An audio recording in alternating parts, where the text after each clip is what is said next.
Hello viewers, আপনাদেরকে প্রীতি ও শুভেচ্ছা জানিয়ে শুরু করছি আজকের প্রতিবেদন। দর্শক, আজ আমরা আপনাদেরকে নিয়ে এসেছি আদাবর 16 নম্বর রোডে আবির ডেরি ফার্মে। এই আবির ডেরি ফার্মের পরিচালনার দায়িত্বে রয়েছেন একজন নারী, আশা আপা। এই আশা আপা কীভাবে এই ফার্মটি সকাল থেকে রাত পর্যন্ত একাধারে পরিচালনা করছেন। পাশে রয়েছে একটি তার কবুতরের ফার্ম। তিনি লাভের আশা করে তিনি রাত দিন পরিশ্রম করছেন, ভুলে গেছেন তার জীবনের একটু আনন্দ বিনোদনের কথাও। সেই সম্পর্কে আমরা জানবো দর্শক এই প্রতিবেদনের মাধ্যমে। চলুন, কি করে তিনি এই সকাল থেকে সন্ধ্যা পর্যন্ত গরুগুলার দেখাশোনা করেন, কীভাবে বা পরিচালনা করেন, কি সমস্যায় পড়েন সেই সম্পর্কে চলুন। আসসালামু আলাইকুম, কেমন আছেন? জি, আলহামদুলিল্লাহ, আমরা ভালো আছি। আমাদেরকে একটু বলবেন, আপনার এই ফার্মে কয়টা গরু দিয়ে আপনি প্রথম শুরু করলেন? আমি একটি গরু দিয়ে শুরু করেছি। একটি গরু থেকে শুরু করেছেন। এখন আপনার ফার্মে কতগুলো গরু আছে? মোট 7টা আছে আর 2টা কেনা আছে, ওই যে আনবে আর কি, কালকে না হয় পরশু আনবে। মানে 7টা গরু আপনার আছে, একটি গরু থেকে আপনার 7টা গরু আছে, আরো 2টা কিনেছেন। কিনেছি, বগুড়া কিনা হয়ে গেছে, ওই যে আনতে যাবে। তো আমাদের দেশের যে আশেপাশে অনেকগুলো হাট রয়েছে, অনেক ফার্ম রয়েছে, তো সেখান থেকে গরু না কিনে আপনারা বগুড়া থেকে কেন আপা? মানে বিভিন্ন হাট থেকে কিনা হয়, শুধু যে বগুড়া থেকে কিনা হয় তা না, মানে বিভিন্ন হাট থেকে কিনা হয়। বিভিন্ন হাট থেকে গরু কিনেছেন। তো এই গরুগুলো কিনে নিয়ে আসার পর আপনার ফার্মে এমন কোনো সমস্যা হয়েছে, কোনো প্রবলেম হয়েছে কোনো? হ্যাঁ, প্রবলেম তো অবশ্যই হয় না, মানে প্রবলেম হলে ওটা খেয়াল রাখতে হয়, কোন গরুটা খাইলো কোন গরুটা খাইলো না, না খাইলে ওটার রুচির পাউডার খাওয়াইতে হয়, বা আপনার বা আর কি নিজে থেকে ওটা খেয়াল রাখতে হয় যে কোনটা খাইলো না কোনটা খাইলো বা কোনটা সমস্যা হলো। আপনি হ্যাঁ, সমস্যাগুলো সমাধান করে থাকেন। তো আপনার এই যে খামারে যে যে বকনা বাচ্চাগুলো রয়েছে, গাভীগুলো রয়েছে, তো এগুলোর পরিচালনার ক্ষেত্রে আপনি কখন মানে হলো গোসল করায় থাকেন এবং কি ধরনের খাবারগুলো দিয়ে থাকেন, আমাদেরকে যদি একটু বলেন। বলবো অবশ্যই। আমরা মনে করেন সকাল 6টা বাজে একবার গরু গোসল করে, এবারে গরু খাওয়ানোর পরে দিয়ে আবার মনে করে এই নোংরা থাকে, নোংরা মানে গোবর টোবর পরিষ্কার করে গরু গোসল করে ফেললে, তারপরে দিয়ে আপনার গরুগুলা ঘাস খাওয়ার পরে আবার গোসল করাই দিই। মানে 11টার মধ্যে 3বার গোসল করানো হয়ে যায় গরমকালে। মানে এখন তো গরম, এই সকাল 11টা থেকে মানে সন্ধ্যা ভোরবেলা থেকে 11টা পর্যন্ত আপনার 3বার গোসল করানো হয়ে যায়। অলরেডি 3বার হয়ে গেছে, এই যে এখন আবার আজান দিয়ে দিয়েছে 1টা বাজে, এখন আবার করাইতে হবে। এখন গোসল করে গরু খাওয়াইতে, তারপরে আবার একটু গরু রেস্টে থাকবো, তারপরে আবার কাজের লোক ঘাস আনবে, ঘাস খাবে, ঘাস খেয়ে আবার একটু রেস্টে থাকবে, আসলে আজান দেবো, আবার একটু গরু গোসল করে তারপরে আপনার এই দুধ দোয়াবে, দুধ পাইকারে নিয়ে গেলে আবার একটু মানে গরুর ঘরটা পরিষ্কার করবে। তো আপনার বাসা ফ্যামিলিতে এগুলো খাবার দাবার রান্না করা থেকে শুরু করে বাচ্চা কাচ্চা রাখা থেকে শুরু করে তাদের যত্ন থেকে শুরু করে আপনার এই ফার্মে এতগুলো সময় আপনি দিতে পারেন কি? হ্যাঁ অবশ্যই, যে না পারলেও কষ্ট করে দিতে হয়, কারণ উপায় নাই, গরিব মানুষের পেট চালাতে তো হবে, এইভাবেই আর কি চলছে। একজন নারী হয়ে কি করে তিনি তার গরুকে গোসল করাতে পারেন এবং গরুর খাবার দেওয়া থেকে শুরু করে এবং পরিষ্কার পরিচ্ছন্ন তার খামারটা কতটা পরিষ্কার পরিচ্ছন্ন রাখা যায় সেই সম্পর্কে আমরা আপনাদেরকে দেখানোর চেষ্টা করছি। এই যে দেখুন,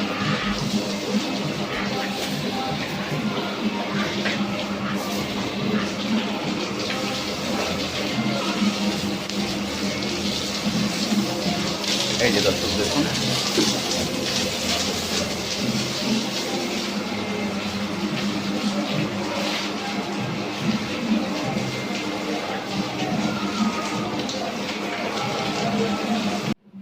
আচ্ছা আশাপু, আমাদেরকে একটু বলেন যে আপনি এত বিজনেস থাকতে, এত ব্যবসা থাকতে, তো আপনি এই গরু পালন করছেন কেন? গরু পালনে রোজগার বেশি, তাই গরু পালন করছি। এটা কি শুধু এই রোজগারটা শুধু আপনিই করেন না পাশাপাশি আর কেউ হেল্প করে থাকে আপনাকে? হ্যাঁ, আমার স্বামী হেল্প করে। কি ধরনের হেল্পগুলো করে থাকে? সে তো সারাক্ষণ দেখি বাইরেই আছে, আমি সারাক্ষণ আয়সা 2-3 ঘন্টা ধরে দাঁড়িয়ে আছি, যে তাকে একবারও দেখলাম না। হ্যাঁ, আমার স্বামী দুধ মানে গাই দুয়ে দুধ বিক্রি করে, আর আমি খাবার টাবার গরু গোসল করানো যত যত্ন নেওয়ার আমি নিই। আপনার এই ফার্মে কি কোনো কর্মচারী আছে বাড়তি? হ্যাঁ, কর্মচারী আছে, ওটা আর কি ঘাস কাটে আর সন্ধ্যার সময় এসে একটু করে। আপনার এই ফার্মে যে স্বপ্নটা, আপনি একটা গরু থেকে যে আপনি এখন অনেকগুলো গরু আপনার ফার্মে রয়েছে, এই স্বপ্নটা কিভাবে আসলো, যে আপনার মানে ইচ্ছাটা শক্তিটা কেন হলো যে আপনি গরু পালন করবেন? হ্যাঁ, ইচ্ছা বড় হচ্ছে আপনার মনে করেন আগে দুধ বিক্রি করতো, মানে পাইকারি নিয়ে তারপরে দুধ বিক্রি করা হতো। মানে দুধের রেট বেড়ে যায়, তারপরে আপনার পরে দিয়ে ভাবলাম যে একটা গরু পালি, তাহলে দেখি কিরকম লাভ হয়। তো আল্লাহর রহমতে পালছি, একটা থেকে শুরু করছি, পরিশ্রম হিসাবে যাই হোক লাভ আছে, লাভের জন্য পরে দিয়ে আস্তে আস্তে বাড়াইলাম। যখন আপনি দুধগুলা কি আপনি নিজে নিয়ে বিক্রি করতেন? হ্যাঁ, মানে আমার স্বামী বিক্রি করতে হয়েছে। পাশে কি আপনিও করতেন? হ্যাঁ, পাশে মানে আমি খামারের কাজগুলো করতাম। তো আপনার স্বামী যখন দুধগুলা কিনতো সেটা কি দামে কিনতো আপনি জানেন? হ্যাঁ, তখন ৫-৫০ টাকা করে কেজি। আর মনে করেন একটু যদি অ্যাডভান্স দেওয়া থাকতো তাহলে আপনার একটু ৫০ টাকা কেজিতে পাওয়া যেত, আর যদি অ্যাডভান্স ছাড়া আপনার এই ৫-৫০ টাকা করে। মানে অ্যাডভান্সটা বলতে আপনি কি বোঝাতে চাচ্ছেন? মানে অ্যাডভান্স বলতে বোঝাতে চাইছি যে আমি একজনকে মানে একটা গরু আনুক, উনি আমাকে দুধ দিবে বেশি করে, তার বিনিময়ে ২ টাকা রেট কম থাকলো, এটাই অ্যাডভান্স। তার মানে আপনি বলছেন যে যদি অ্যাডভান্স দেওয়া থাকে তাহলে তারা দুধটা একটু বেশি দেয়, হ্যাঁ, রেটটাও কম হয় আর দুধটা যা চান তাই পাওয়া যায়। হ্যাঁ হ্যাঁ। তো সেই সুবাদে কি আপনার মনে করেন কত লিটার দুধ তখন বিক্রি করতো? তখন প্রায় ৪০ কেজি দুধ বিক্রি করতো। 40 কেজিতে আপনার মান্থলি কত টাকা আয় আসতো বা ডেইলি কত আয় আসতো? ডেইলি আয় আসতো, ডেইলি মনে করেন এমনি আর কি ২০ কেজি দুধ দিলে ধরেন আপনার মাসে ৬০০০ টাকা আসে বিক্রি, মানে লাভের টাকা। লাভের টাকা ৬০০০ আসতো। হ্যাঁ। তো তার মানে হলো ৪০ কেজিতে আসতো হলো ১২,০০০ টাকা। হ্যাঁ। তো এই শুধু এই দুধ বিক্রিটাই করতে কি তখন? হ্যাঁ, মানে পাশাপাশি আবার এই যে সংসারের কাজও করতো আর একটু বিক্রি করতো। তো তখনকার যে সংসারের আপনার আয় ছিল আর সংসারটা তখনকার যে পরিচালনার ক্ষেত্রে যে এই ধরনের সমস্যাগুলো আপনি ফিল করতেন, এখন তো মনে করেন আপনার সংসারের আয়টা একটু বেড়েছে, হ্যাঁ বেড়েছে, খরচাটাও বাড়ছে। হ্যাঁ, তো সেই সুবাদে ইনকামের তুলনায় এখন আপনি কি অবস্থানে আছেন সেটা একটু যদি বলেন। সেটা বলতে গেলে মনে করেন এখন লোন টোন নিছি, নিয়ে গরু টরু বাড়াইছি, যাই হোক পরিশ্রম করি, তার বিনিময়ে ভালোই আছে।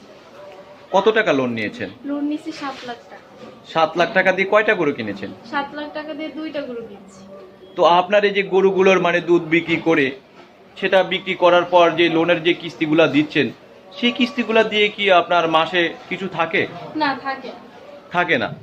তো তাহলে আপনারা চলেন কি করে?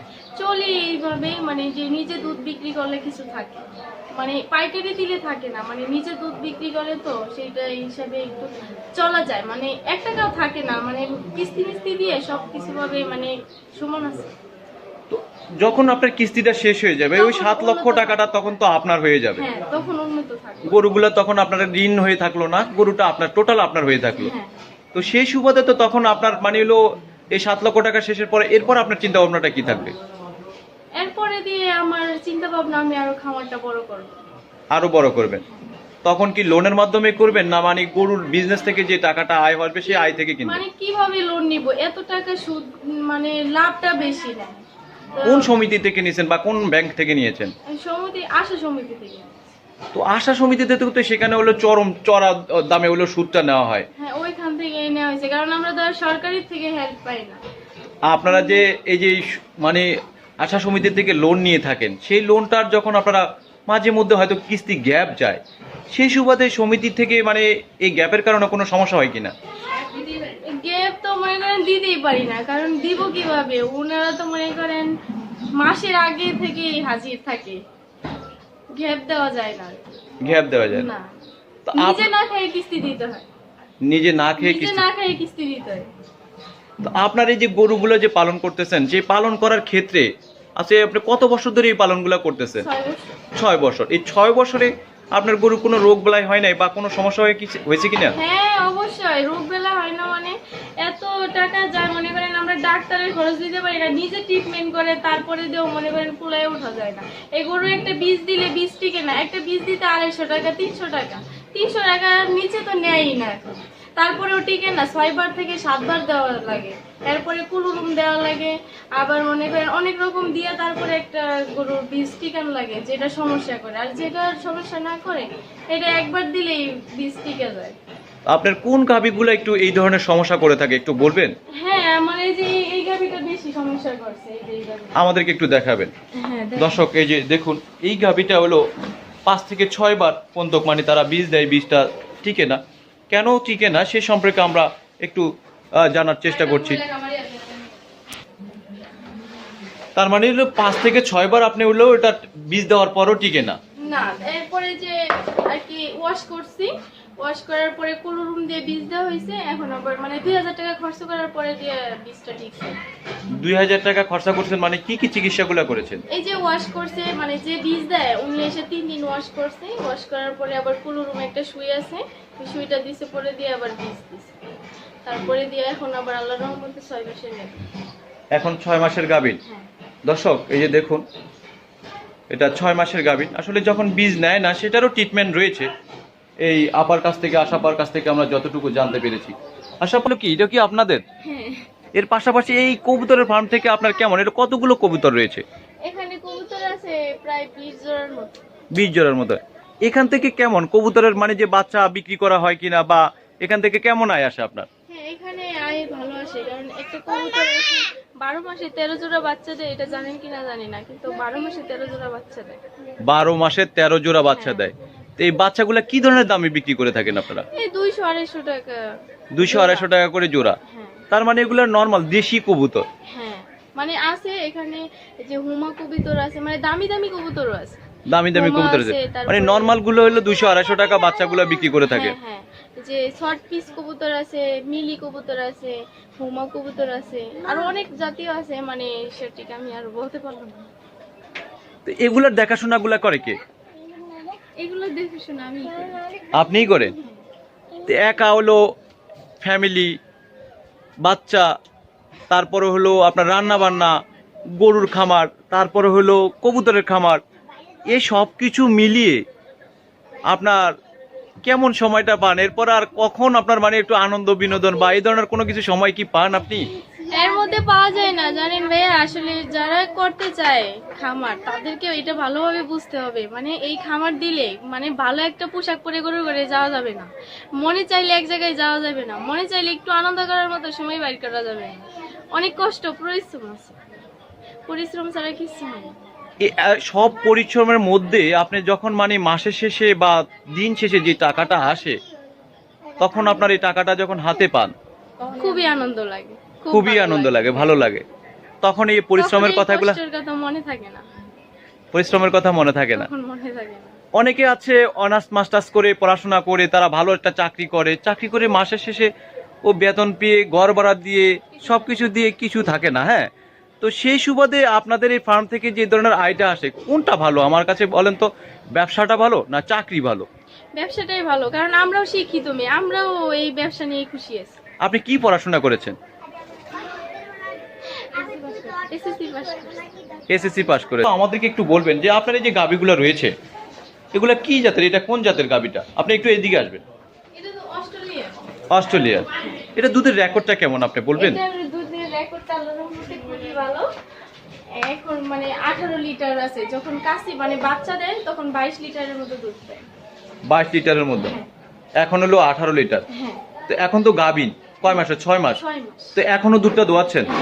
এটা কয় মাস পর্যন্ত আপনারা এইভাবে দুধ দোয়াবেন? 8 মাস পর্যন্ত দোয়াবো। 8 মাস শেষ হয়ে গেলে আর দোয়াবো না, মানে 2 মাস 2.5 মাস বন্ধ রাখতে হবে, কারণ তাহলে আর কি দুধটা ভালোভাবে আসবে।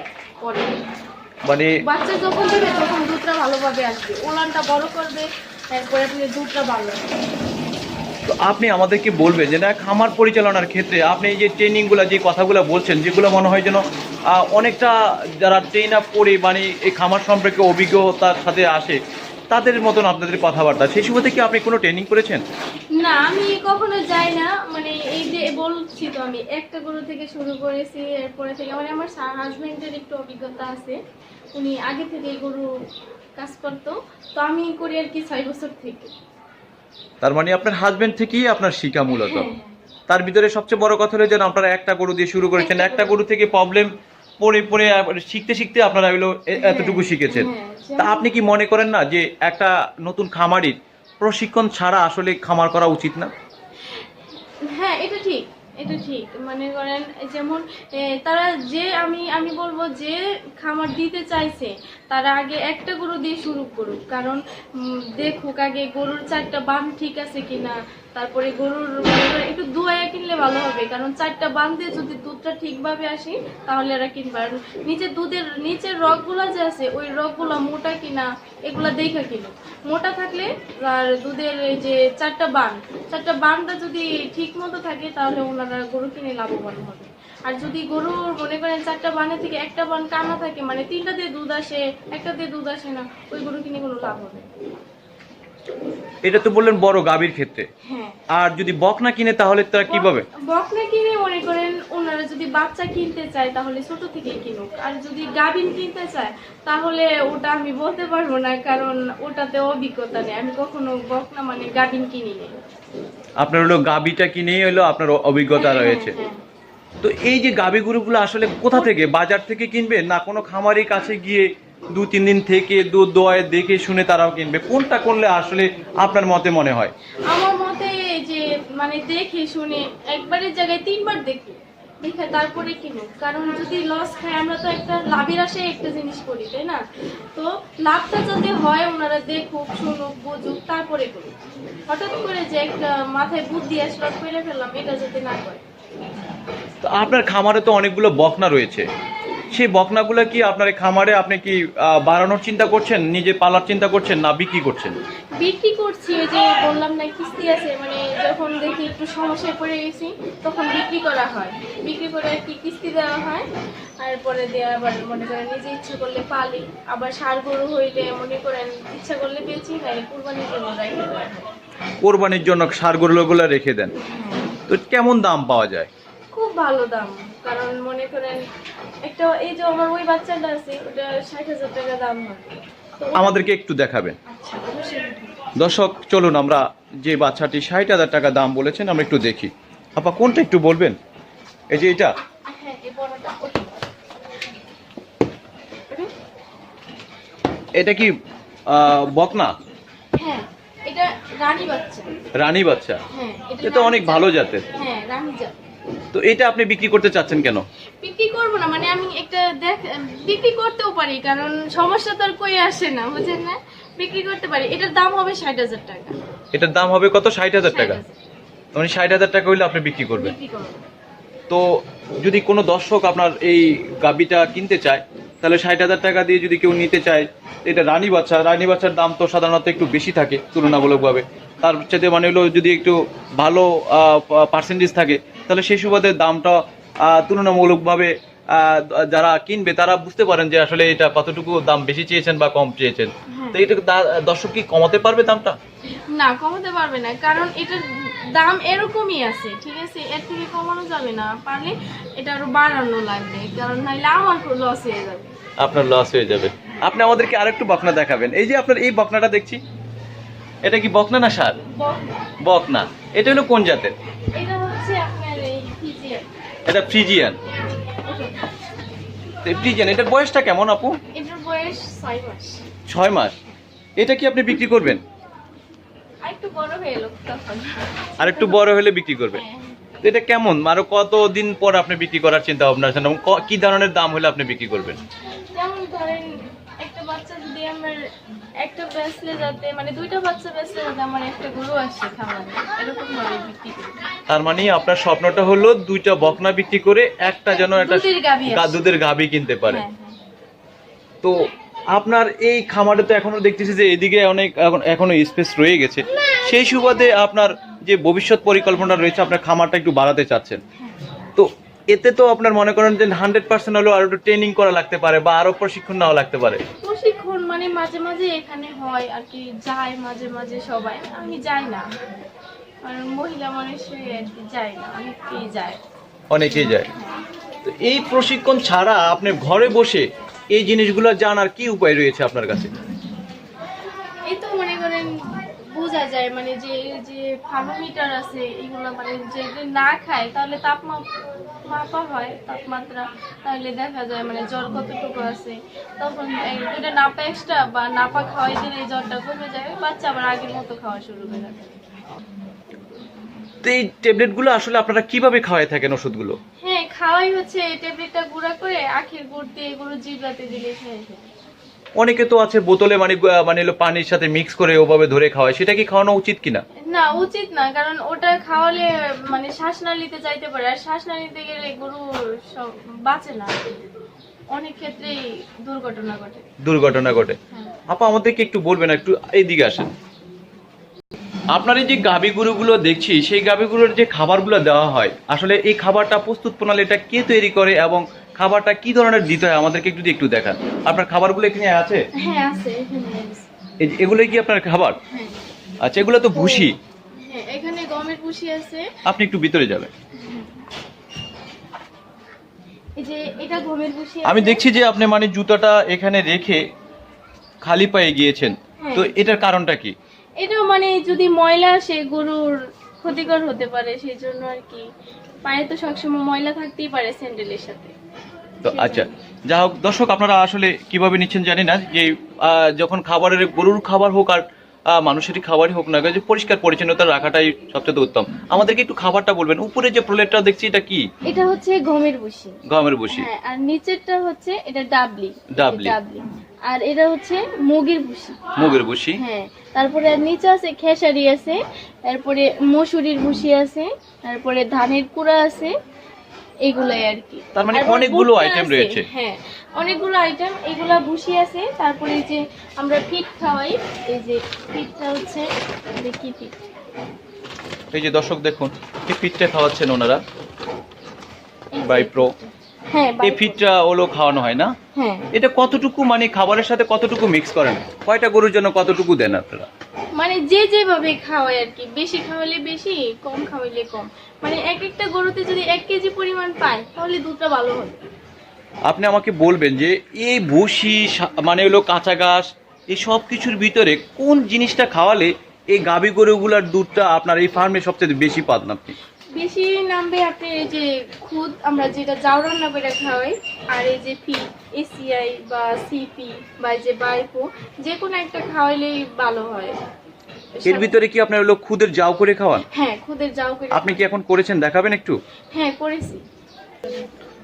চলুন দর্শক, আমরা যে জাউটা তৈরি করেছি সেটা একটু দেখি। এই যে জাউ। এই জাউটা না? হ্যাঁ। অনেকেই দেখেছি জাউটা একটু মানে এলো রাখে, নরম রাখে এবং পানি পানি রাখে। হ্যাঁ। আপনারটা দেখলাম অনেক গাঢ়। হ্যাঁ, এখানে কত কেজি মানে এলো খুদের জাউ? এখানে 5 লিটার, 5 কেজি খুদ। 5 কেজি খুদের জাউ। হ্যাঁ। তো এটা কয়টা গরুর জন্য আপনার? এখানে 6টা খাবে। 6টা গরু খাবে। সেটা কয় বেলা খাবে? এই এক বেলাই খাবে। এক বেলাই খাবে? হ্যাঁ। এক বেলায় কি হবে? এক বেলায় হবে। হয়ে যাবে না? হ্যাঁ, এক বেলায় হবে। তো এইটা খাওয়ালে কি সবচেয়ে বেশি দুধটা বেশি হয়? হ্যাঁ। তা আমাদেরকে একটু আসেন, একটু বাইরে আসেন, আমরা একটু দেখি। এই যে আপনার পাশে এই যে ইয়েগুলো রয়েছে, খ্যারগুলো রয়েছে, তো এগুলো কেন খাওয়ানো হয়? এগুলা খাওয়ানো হয় মানে গরু খায়, মানে এটা নিয়ে আসছে, যে নতুন একটা গাভী নিয়ে আসছে, ওটা আর কি কাঁচা ঘাস খায় না, খাইতে চায় না, মানে যে খাওয়াইছে আগে এগুলা খাইছে, মানে কাঁচা ঘাস এখানে পায় না কি এখানে, এই জন্য আমি এগুলা নিয়েছি যাতে এখানে খায়। তার মানে ওই যে খামারি যে কথাগুলো বলে দিয়েছে যে কিন্তু এই গরুটা কিন্তু এই ধরনের খাবারগুলো খাবে না, হ্যাঁ, হ্যাঁ। যে ভুসি টুসি বা অন্যান্য খাবার খাবে না, কিন্তু এটাকে হলো খ্যারের সাথে মিক্স করে হলো তাকে খাবার দিতে হবে, তাহলে সেই সুবাদে অভ্যাস করতে হবে, মানে ওই কাঁচা ঘাসগুলো দিব, যদি না খাই তারপরে এগুলো দিব, দিয়ে তারপরে অভ্যাস করাবো আর কি আস্তে আস্তে। যে গরুটা, যে ধরেন আমরা কচুরি পানা খাওয়াই, কচুরি পানা তো সবাই খাওয়ায় না, কারণ ওই গরুটা আমাদের এখানে আসলে তখন আর কচুরি পানা খাইতে চায় না, সেই জন্য আর কি এই যে খেরগুলো নিয়ে আসছে। কিন্তু আপনি শুরু করেছেন অল্প পুঁজি থেকে, হ্যাঁ। তো সেই সুবাদে আপনার কাছে কোনটা ভালো মনে হয়? দেশে ব্যবসা বিজনেস বা এগুলা করে ভালো, না দেশের বাইরে গিয়ে পরিবার ছেড়ে দূরে গিয়ে সেই চাকরি করা ভালো? আমার কাছে মানে নিজের এলাকায় থেকে নিজের ব্যবসায়ী ভালো, কারণ এই ক্ষেত্রে নিজের বউ বাচ্চা কাছে থাকলো, নিজের ছেলে মেয়ে কাছে থাকলো, মানে আত্মীয় স্বজনের মুখ দেখা যায় ওইখানের থেকে, মানে এই জায়গা নিজের জায়গাটাই ভালো, নিজের জায়গায় একটা প্রতিষ্ঠান করে থাকলে অনেক ভালো। আপু, আপনাকে অনেক অনেক ধন্যবাদ আমাদেরকে সময় দেওয়ার জন্য। আর একজন নারী উদ্যোক্তা হিসাবে যে আপনি এতগুলো কাজে পাশাপাশি আপনার এই খামার সংসার সব কিছু সামলিয়ে নেওয়ার মতন সেই শরীরটা সুস্থ ভালো থাকুক, সেটা আমরা কামনা করি। আপনাকে অনেক অনেক ধন্যবাদ। আপনাকেও ধন্যবাদ। দর্শক, আমরা শুনলেন যে এই নারী উদ্যোক্তা আশা আপা, তিনি তার ছোট্ট পরিসরে খামারটি, একটি গরু থেকে তার শুরু। আজ তার খামারে রয়েছে অনেকগুলো বকনা এবং অনেকগুলো গাভী। সেই গাভীগুলো দুধ থেকে তিনি যে প্রতি মাসে যে আয়টা আসেন, আশা সমিতি এবং বিভিন্ন সমিতি থেকে তিনি টাকা নিয়ে সেই সমিতিগুলো চালিয়ে থাকেন এবং মাসের শেষে তার কিছুই থাকে না, খাওয়া দাওয়া শেষ করে সব কিছু থেকে যায়। কিন্তু অবশেষে একটা বিষয় মিলে যায় যে তিনি যে 7 লক্ষ টাকা মানে যে সমিতি থেকে লোন নিয়েছেন, যখন শোধ হয়ে যাবে তখন পুরোপুরি এই গরু এবং টাকাটা টোটালি তার হয়ে যাবে। এভাবে তিনি দিনে দিনেই তার এই ফার্মের আয়তনটি একটা গরু থেকে দেখুন কতগুলো গরু এভাবে বাড়িয়ে যাচ্ছেন। তার পরিকল্পনা তিনি আরও ফার্মটি অনেক বড় করবেন বলে তার স্বপ্ন। দর্শক, জানি না আপনাদের কতটুকু ভালো লেগেছে, আপনাদের ভালো লাগলেই আমাদের সার্থকতা। আপনারা ভালো থাকবেন, সুস্থ থাকবেন, আল্লাহ হাফেজ।